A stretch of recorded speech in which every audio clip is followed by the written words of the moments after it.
Hello, and welcome to Scraps of Life, the podcast about art, animals, and the stories behind them. I'm your host, Jennifer Vanderbeek, and this is episode 1.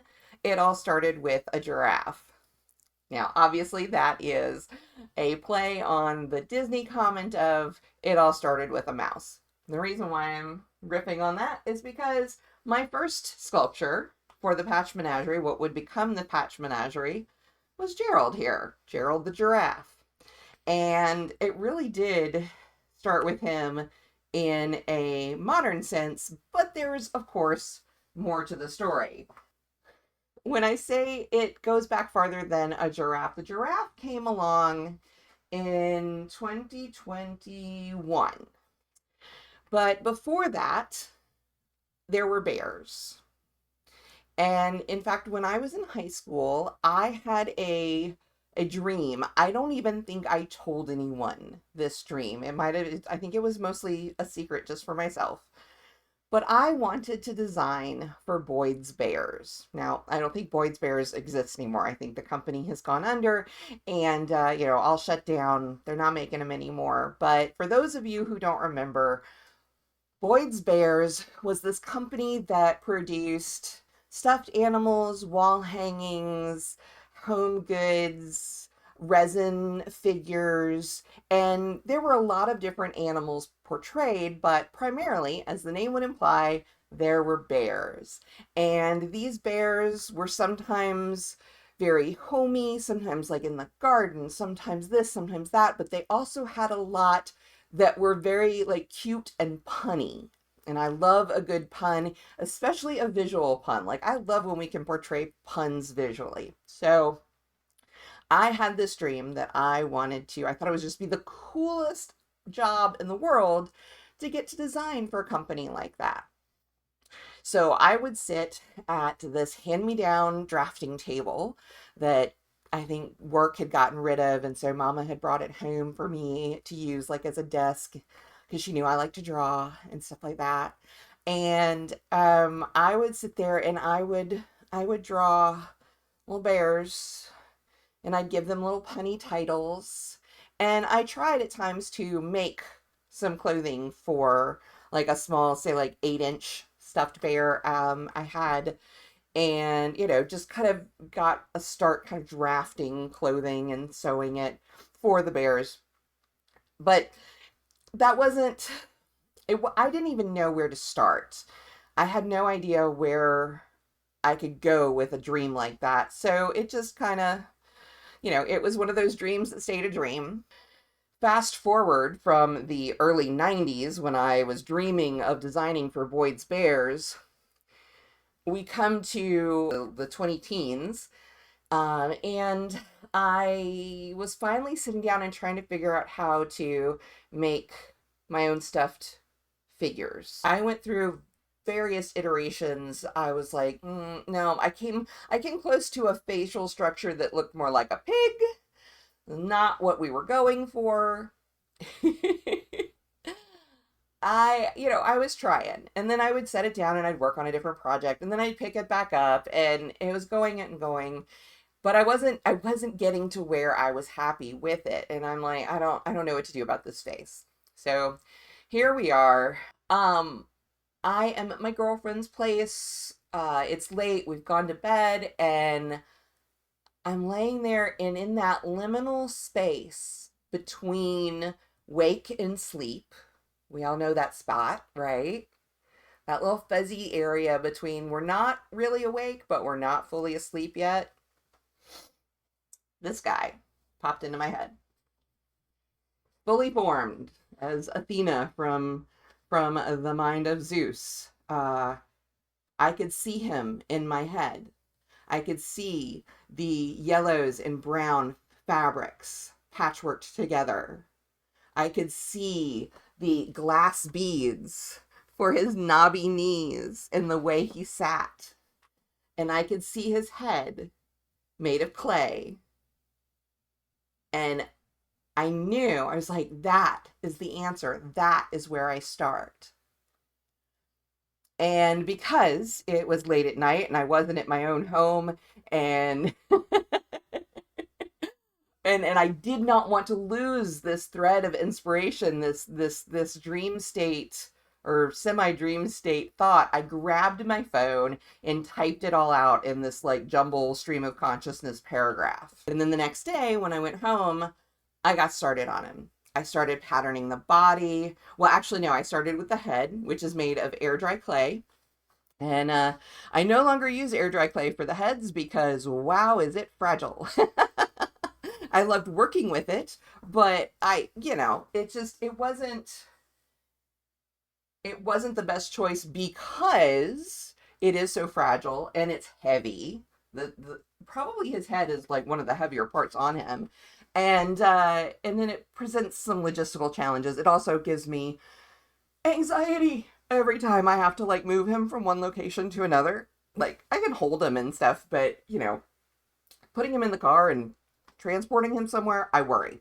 If other people have to move him, I worry.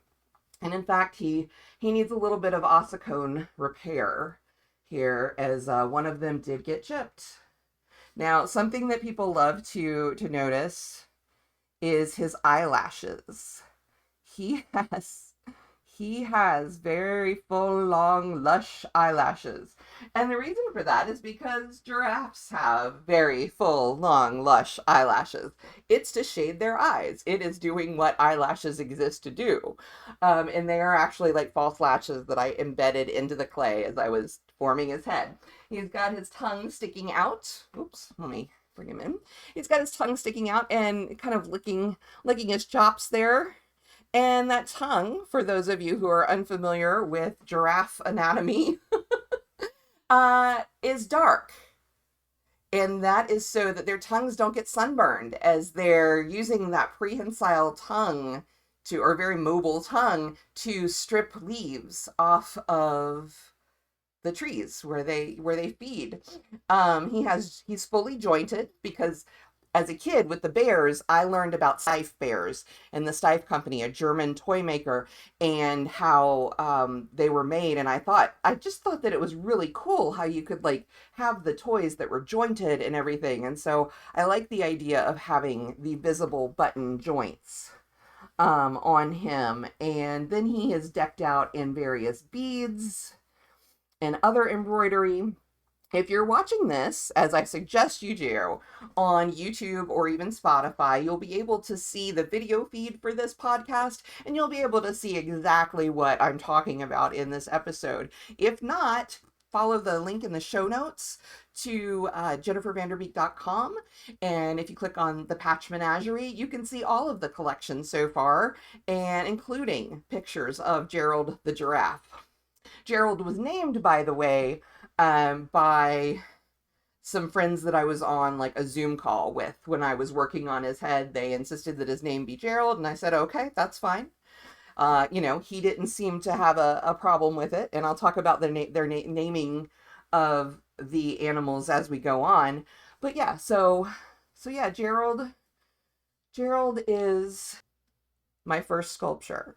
When I started Gerald, did I know what the Patch Menagerie was going to become? No, because he was standalone. I knew I wanted to create something that was a toy but not a toy. Okay? I knew that I wanted it to be more of a sculpture but in fabric, in mixed media. It wasn't until I was completing him that the various bits and pieces started to fall into place and the tumblers clicked and locked to say, no, no, no, no, there's more to it. Because yes, he is jointed like a toy would be. His neck moves a little bit, so he is slightly posable, although his body he's laying down, and so with his legs tucked up under him. And that was both a logistical choice because I wasn't sure how to get him to stand safely at first. Now I've got a better idea, but it just made sense. I also like the pose. I think it's a very relaxed pose. It's a pose that signifies that they feel safe. But it wasn't until I was working on him that I was almost finished with him, really. The body was assembled and it was yeah, I wish I would have thought about this sooner, because one of the things that I add to my sculptures is something about their habitat or something about their living conditions that contributes to their vulnerability or endangered species status. And a lot of times that is habitat related. So he is embroidered with silhouettes of the trees that they exist on, and like the savannas out in Africa. And I added that because I knew that I was saying something with the jointed but fixed positioning of the animal. I knew that I was saying something by adding all of the glass beads, all of the decorative stitches, all of the everything. I knew I was saying something, but I'm like, I need to bring this home a little bit more. I need to be a little bit more clear on why this is important. Now, it so happened that I had been watching a lot of shows like Behind the Zoo on National Geographic, Disney Plus, and nature documentaries and animal, vet shows, veterinarian shows, exotics, and far flung, like the Yukon vet up in Alaska is another one. I was watching a lot of those shows, and I was learning how places like zoos and aquariums, those that are responsible and reputable, how much of their work goes into not just educating the public about these animals, but also how much work they do behind the scenes to ensure the species survival. I learned about the species survival plans and the selective breeding that they do, and the moving the animals around the country to allow them to breed naturally when possible, so that they can not only ensure that we have these animals for generations to come, but also to study them, to learn about them, and make sure we have a wide enough gene pool so that, they're not suffering from, small gene pool degradation of genetic, all the bits and pieces that is not my bailiwick, not my forte, but it's theirs, and I find that so very intriguing. So the fact that my sculptures start life very much as soft toys that are then taken up several rungs through the course of their creation and in their presentation and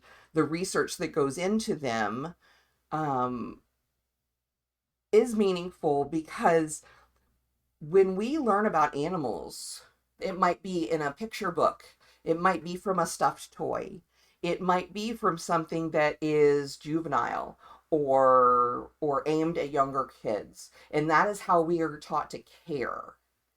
But then we learn later that these animals are real animals and they're facing real threats. I understand that it can be challenging, but I think, and I say this a lot when it comes to describing my work and why I feel so strongly about any of us working in the conservation space, with even with my work just being in art for the conservation space and education and sharing stories, I think it's so important that we get that information out and just make people aware.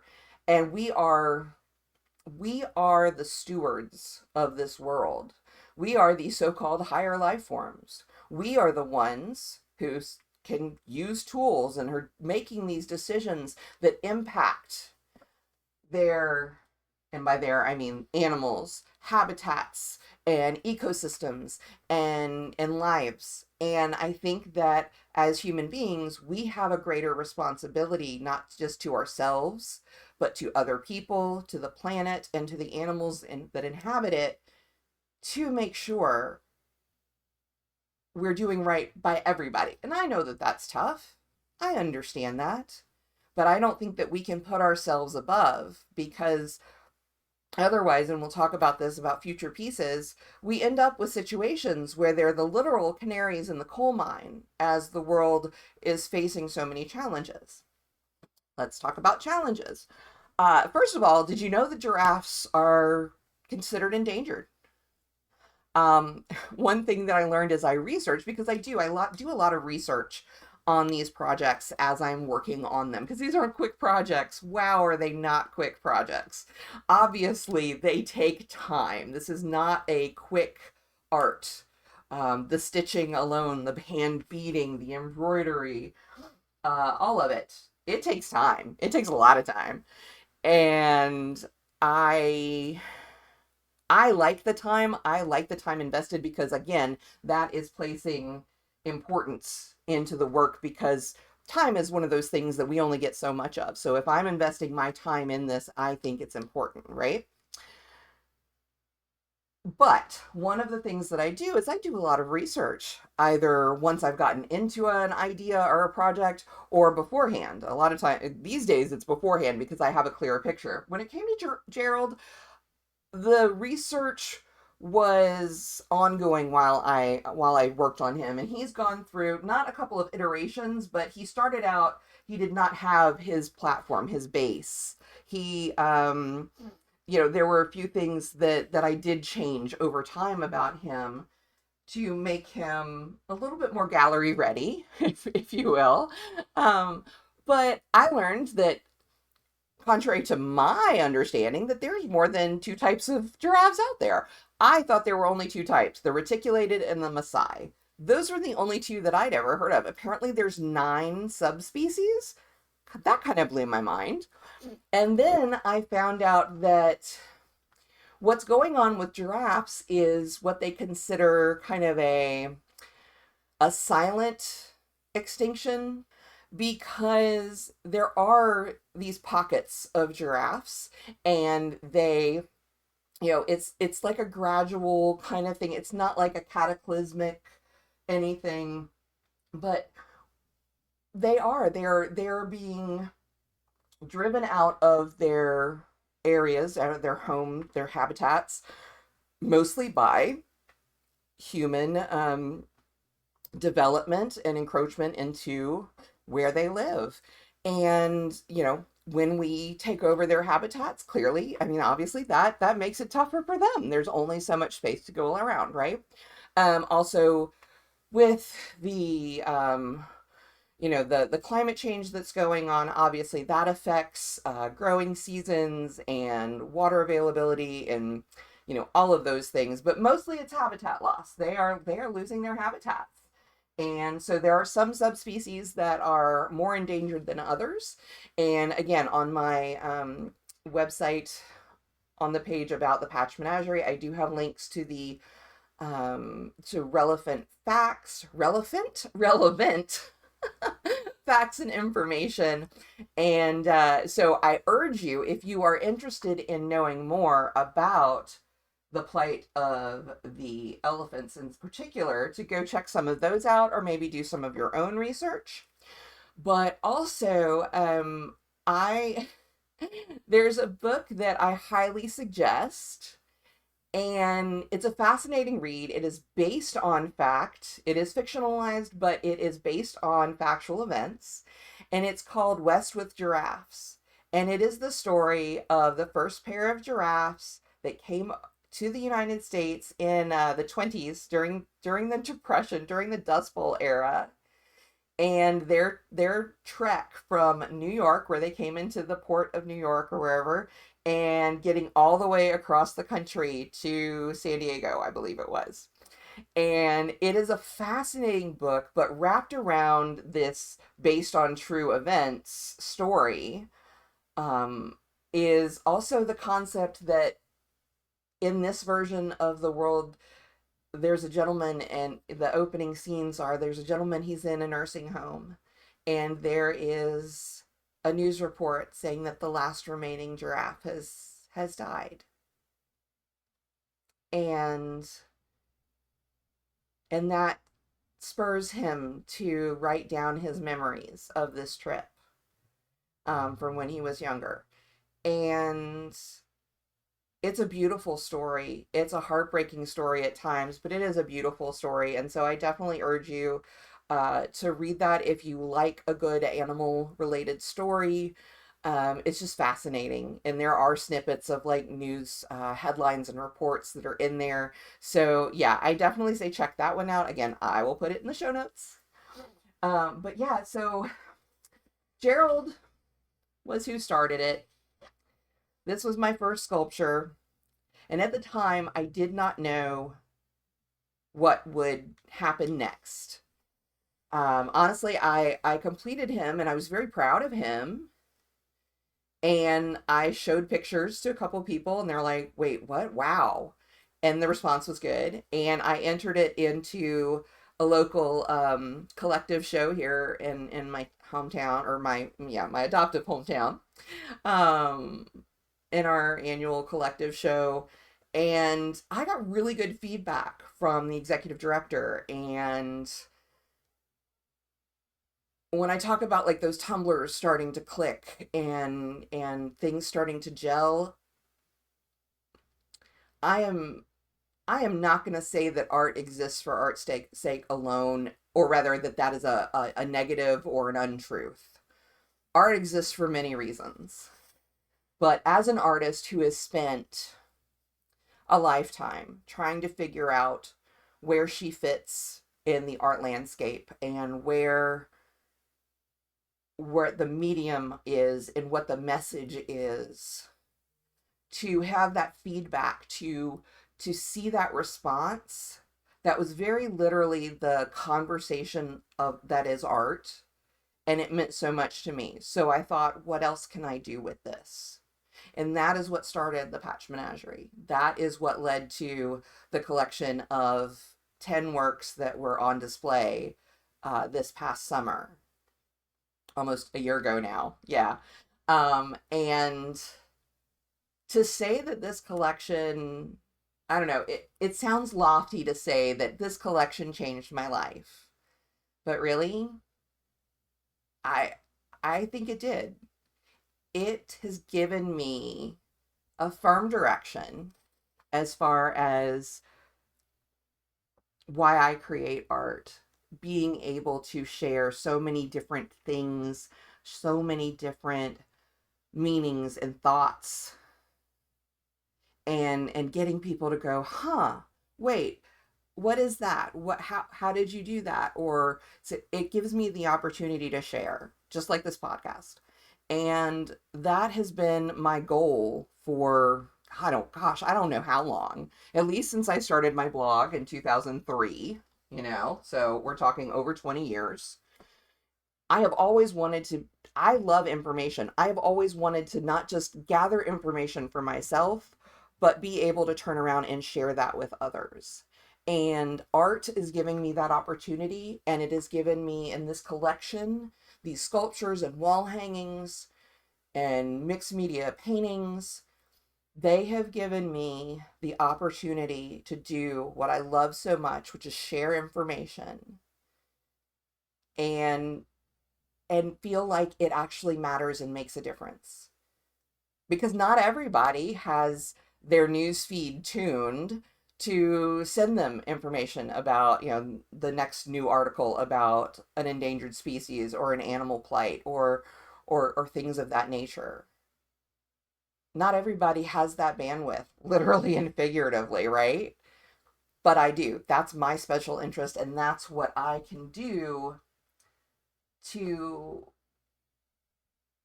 use my art as a tool for education and hope, hope that not just that someone likes it enough to maybe buy it or whatever.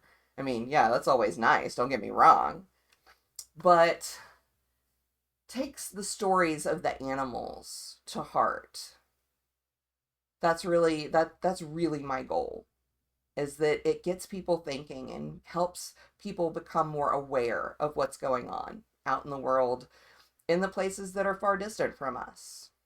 I've only ever seen giraffes in zoos. I'd say probably the majority of people I interact with, that is the case.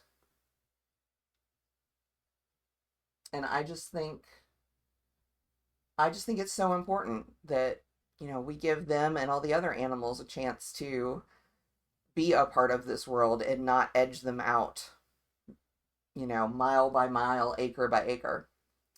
So yeah, that is Gerald's story. I hope you found it interesting. And if not, then I hope you'll tune in next time, and I'll be talking about the next piece in the Patch Menagerie collection, which is going to be, it's going to be HG. And yeah, so we'll talk about him next. All right, until next time, I wish you creative days. Bye bye.